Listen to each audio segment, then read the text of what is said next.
दुर्गा नदी के किनारे बसा एक गांव फूलपुर। गांव में कुछ 100-150 लोग रहते थे। अंजलि, जो कि पास ही के जिले में रहती थी और 12वीं पास कर चुकी थी, उसके पिताजी ने बेटी को जल्दी विदा करने के लिए उसकी शादी फूलपुर गांव के मुकेश से करवा दी थी। मुकेश कभी स्कूल नहीं गया था और इस कारण वो पढ़ा लिखा नहीं था और बाकी गांव वालों की हालत भी मुकेश जैसी ही थी। मुकेश के घर में उसके माता पिता भी रहते थे। सासू माँ, मैं बाहर मंदिर तक जा रही हूँ, आधे घंटे में आ जाऊंगी। अरे अभी कहीं जाने की जरूरत नहीं है, चुपचाप जाके रसोई में रात के खाने की तैयारी करो। और ये घूंघट क्यों हटा लिया है तुमने? क्या पता नहीं कि इस गांव में औरतें बिना घूंघट के नहीं रहती? रात में अंजलि छत पर जाकर अपनी मम्मी से बात कर रही होती है। तभी गांव की 3-4 औरतें उसे देख लेती है और दरवाजे पर आकर उसकी सास से शिकायत करने लगती है। और क्या हुआ? अरे छत पे तो देखो, आपकी बहू मटक मटक के किसी से फोन पर बात कर रही है। दिन भर फोन पे लगी रहती है। अरे कल तो मंदिर के पास वो क्या कहते हैं, सेल्फी ले रही थी।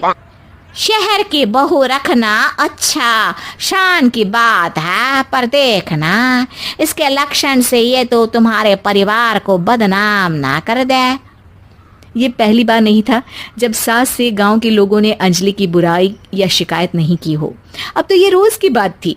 अंजलि ये सब सुन लेती है। जब वो नीचे जाती है तो मुकेश भी वहां आ जाता है। सास कहती है, बेटा, लोग घर आकर शिकायत करने लगे हैं बहू के कामों की। देख लो, पति हो, संयम से रखो इसे। माँ जी, मैं तो अपनी माँ से बात कर रही थी क्योंकि यहाँ कोई बात करने लायक ही नहीं है और अब मैं माँ के पास ही रहूंगी। वहाँ क्या रहना, वहाँ बाहर के लोग तो ठीक है पर घर के लोग भी इज्जत ना दे सके। अरे नहीं नहीं अंजलि, ऐसा नहीं है, धीरे धीरे सब ठीक हो जाएगा, तुम फिक्र ना करो। अरे बस कुछ बोलना ही नहीं है, सर पे चढ़ा रखा है बहू को। सास मुकेश की नरम बात सुन के वहां से मुंह चढ़ाकर चली जाती है। मैं तो कहती हूँ हम दोनों शहर चले जाते हैं। मैं पढ़ी लिखी हूँ, मुझे वहाँ नौकरी भी मिल जाएगी और थोड़े दिनों में आप भी वहाँ कुछ काम ढूंढ लेना। अरे नहीं नहीं अंजलि, हम यहाँ ना गांव का खेत, माँ पिताजी को छोड़कर शहर नहीं जा सकते। माँ पिताजी को कैसा लगेगा और गांव वाले क्या सोचेंगे?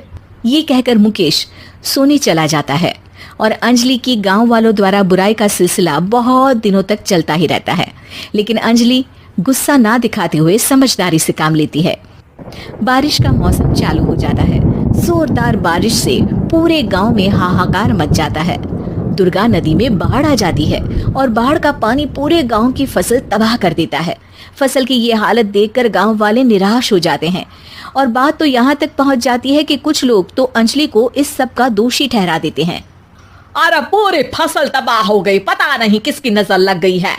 अरे जब से चौधरी परिवार में ये शहर की बहू आई है ना, तब से ही गांव की शांति चली गई है। इसके कर्म कांड से माँ दुर्गा नदी भी खुश नहीं है। ये सब सुनकर बेचारी अंजलि रोते हुए अपने घर चली जाती है। कुछ दिन बाद सभी गांव वाले अपनी फसल का मुआवजा लेकर अपने अपने घर आते हैं। मुकेश भी 1500 लेकर आता है। अंजलि को जब पासबुक दिखाता है तो अंजलि हैरान हो जाती है। अरे, ये पासबुक में तो उन्होंने 4000 की एंट्री करी है और आपको सिर्फ 1500 दिए। सच में? अरे वो सरकारी अफसर आपको बेवकूफ बना रहे हैं। सरकार की तरफ से हमें 4000 मिले हैं लेकिन बाकी का सारा पैसा खुद ही खा रहे हैं। आप लोग के अनपढ़ होने का फायदा उठा रहे हैं।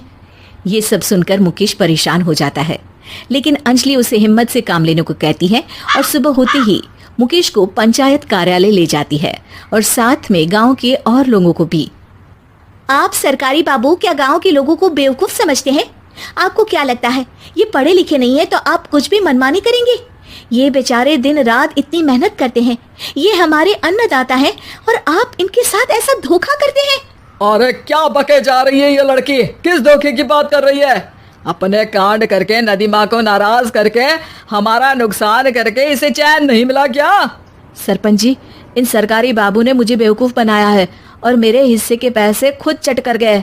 बस ये सुनते ही सरपंच वहां से दुम दबाकर भाग जाता है पता चलता है कि जनपद अधिकारियों ने गांव के सरपंच के साथ मिलकर सबके साथ धोखा किया है। सब लोगों का विरोध शुरू हो जाता है और आखिर में अधिकारी सब गांव वालों के हिस्सों के बचे हुए पैसे उन्हें लौटा देते हैं और कई दिन तक सरपंच गांव में लौटता ही नहीं। अंजलि, तुम नहीं होती तो हम गांव वालों को तो पता ही नहीं चलता कि ये हमें हर बार बेवकूफ बनाते हैं। हाँ हाँ अंजलि बेटी, हमें माफ कर दो। हम सब तुम्हें बुरा भला कहते रहे, लेकिन तुमने ही आज हमें बेवकूफ बनाने से बचाया है। हमें तुम पर गर्व है बेटी। अब समझ आया कि सरपंच तुमसे नहीं, तुम्हारे पढ़े लिखे होने से नफरत करता था। क्यों ना इस बार हम अंजलि को ही सरपंच पद के लिए चुन ले। क्या कहते हो गांव वालों? पढ़ी लिखी सरपंच। बस पूरा गांव अंजलि के लिए ताली बजाता है और अंजलि की सास उसे खुशी से गले लगा लेती है।